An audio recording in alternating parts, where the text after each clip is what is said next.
Maheshwari Vidyapeeth, studying in class 12. I am going to present the topic Goods and Service Tax. I would like to ask you a question that GST is a direct tax or indirect tax? So it is an indirect tax. It doesn't. It is not imposed on the income of a person. So GST is a comprehensive indirect tax because it pays many indirect taxes. So the reason to implement GST was to reduce the number of taxes which was being imposed on the trading of goods and services between the states or within the country. So the GST Act was passed in the Parliament on 29th March 2017 and it was being and it came into effect on 1st July 2017. The reason behind to implement this tax was one nation, one tax. The government of India wanted that in all over the country there should be only one tax because before GST in this country there were many taxes. There were many indirect taxes like excess duty, custom duty, etc. So in the states like Gujarat and Maharashtra, the development at a high speed, and the other states like Northeast states, Bihar, UP, Madhya Pradesh, etc. They did not get the required development in the country as the MNCs established their factories in states like Gujarat and Maharashtra because the rate of tax was less in these states. So to make the equal development in the country, the government took the step of imposing GST, which helped the equal development of the country. So this is the history of GST. It came the idea by PM Vajpayee who said the committee and draft GST law in the year 2000. Later, the task force concludes GST must be implemented in 2004. Then in 2006, the finance minister proposes GST, and then finally by 2017, the GST came into force, and on 1st July 2017, the GST was launched. So there are 4 types of GST, which are segregated into 4. First is interstate GST, interstate GST, and UT GST. Interstate GST has been divided. Interstate GST is a type of GST which it is within the state. Like a trader is selling the goods in the state within the state, like from Surat to Vadodara. So the type of GST will be divided into 2: CGST and SGST. The rate of GST, for example, is 18. So it will be divided into 2, 9 and 9. The 9 will be given to the central government and the 9 will be given to the state. So there will be development by the within the city and also within the centre. The next type is interstate GST. It is a type of GST which is being imposed when the trading is done within this outside the state. Like for example, from Gujarat to Maharashtra. For example, the rate of GST is 18%. So it will be all of the 18% will be given to the central government. And so the 4th type is being applied on the states which are the union territories of the country, like Delhi, Chandigarh, Dadra and Nagar Haveli, etc. So in these states, the GST is being divided as the 9% will be given to the state and the 9% will be given to the union territories. Thank you for the further explanation. I would like to know what the person as a seller or the purchaser, and Mera Adhikar means my right. So from this we can define a definition, that is the right to ask for the bill. It is necessary because it helps in the consumer to be able to inform regarding which the consumer is being paid. The main advantage is to reduce overcharging. There are many instances where the consumer is charged more, but if there will be bill for any purchase, it will be easier for the consumer to know that how much he is charged and whether he is overcharged or not. Pre-GST structure in India. Before GST, tax structure was divided into 2: direct tax, indirect tax.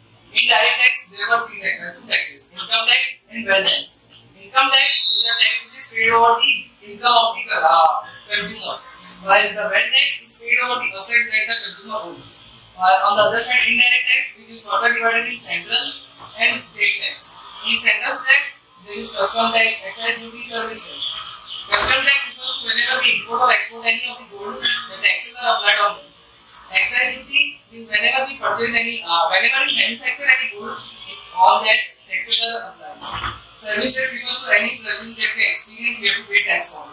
And the state tax, value-added tax or rightly known as, is added whenever the goods are sold to the consumer, it includes some taxes, that is VAT. Entry tax, whenever a country tries to export their product in India, they have to pay entry tax. Under GST, all the central and state tax are combined into a single tax, that is GST, which is a more easier process and it will encourage the people to pay more tax because it will be easier instead of paying this kind of different taxes, paying only one tax. Taxes of some.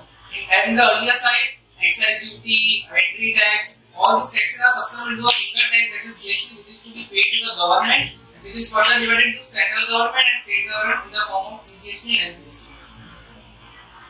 Dual tax system. India has adopted dual tax system, which is it contains central government and state government. It is also the same that taxes are to be paid to in the form of CGST and SGST to both the government. I would like to pause much for the further. Now let us discuss the tax slab introduced by the GST Council of India.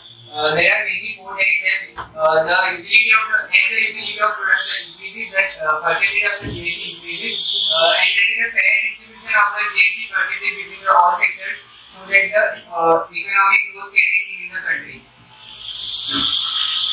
Now let us discuss input tax credit. Input tax credit means that it helps us to know the net amount of the GST paid by the manufacturer to the government. It is the amount of difference between the input GST minus the output GST. Let us take example. Let us assume that a firm purchases its raw material from A, B and C, and the total input GST he has to pay is 300 rupees and the total output is 450. So the difference between the output GST and input GST is 150. So the net amount of the GST paid by the manufacturer to the government is only 150 rupees. Let us discuss the benefits of the GST. Reduction in all over tax burden, no hidden taxes, development of harmonized national market for goods and services. Earlier there were different types of taxes in India, and sales tax, excise duty, custom duties. But now to unify the nation, only one nation, one tax is introduced, that is GST, so that it unifies the people of the India and it encourages people to pay more taxes.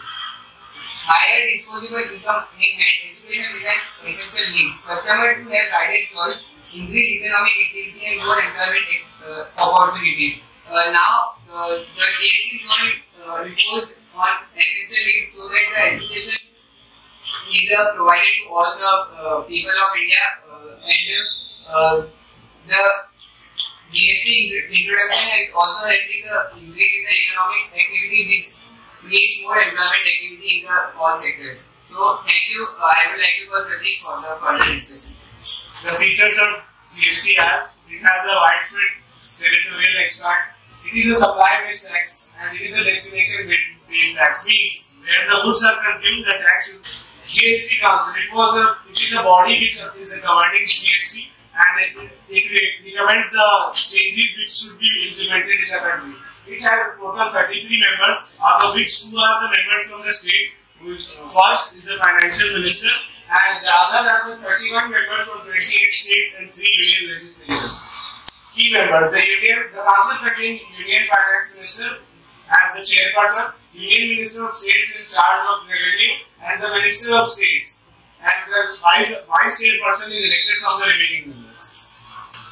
Requirement for decision making: for any decision to be passed in the GST Council, at least 50% of the attendance is mandatory, and the 50% should, or more than that, should give 75% agreement to the proposed law.